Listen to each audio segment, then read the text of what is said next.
Ouais, salut à Team La Télé. Aujourd'hui, lundi 17 janvier 2022. Bon, comme la Covid est finie, on va passer aux choses sérieuses. Donc, première salve. Donc là, ça me fait penser un peu à l'histoire de Dreyfus. Donc, Juifs Zemmour, levez-vous.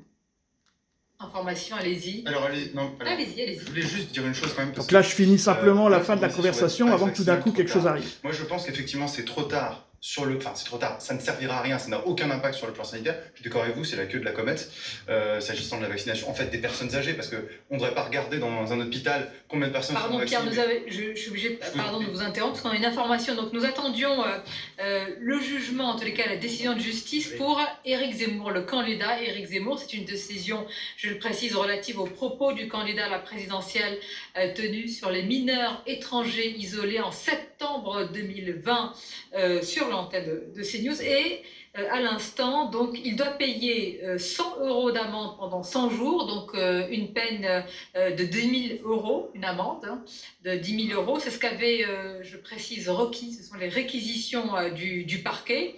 On va écouter son avocat, Maître Prado, dans quelques instants, on l'écoutera. Donc voilà les réquisitions, donc reconnu, si je puis dire, en tout cas coupable pour ses propos, avec des amendes. Maître, peut-être une réaction à cela, conforme au parquet. Conforme aux réquisitions du parquet, c'est dire que les juges ont été sévères, ils ont suivi le parquet à la lettre.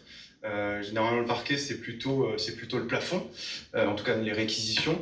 Là, effectivement, 100 jours d'amende pour 100 € pour les propos qu'il a tenus.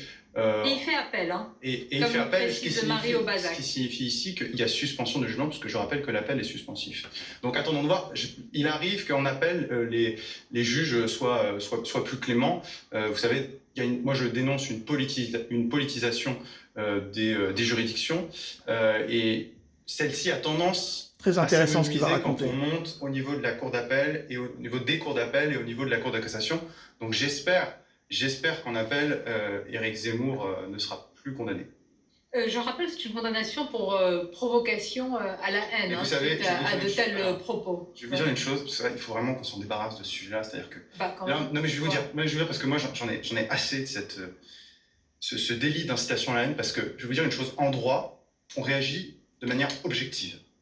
La haine n'est pas un concept juridique. Comment est-ce que vous voulez qualifier quelque chose qui est une donnée morale objectivement avec des règles de droit? Qu'est-ce que c'est la haine?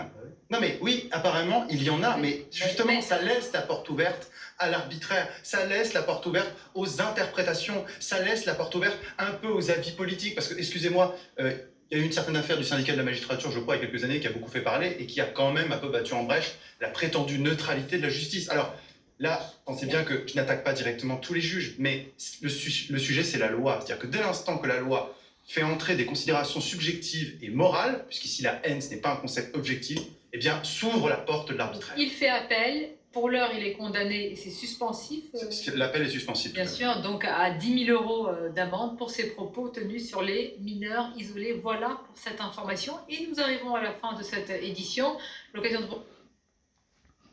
Voilà, donc c'est clair, comme la Covid est finie, il va falloir qu'il trouve à meubler, et donc là, comme il a l'air monté, parce que forcément on va commencer à découvrir des choses, plein de choses qui n'ont pas été, le pass vaccinal qui va se faire retoquer par le Conseil constitutionnel et tout, donc Macron il va commencer à rentrer dans la galère, donc boum, il lance une petite bombe, et là ça va être que ça pendant des mois, quoi. Donc ça va être chaud, quoi. Bon, salut à toutes et à tous, shalom sur vous, et puis à plus, ciao.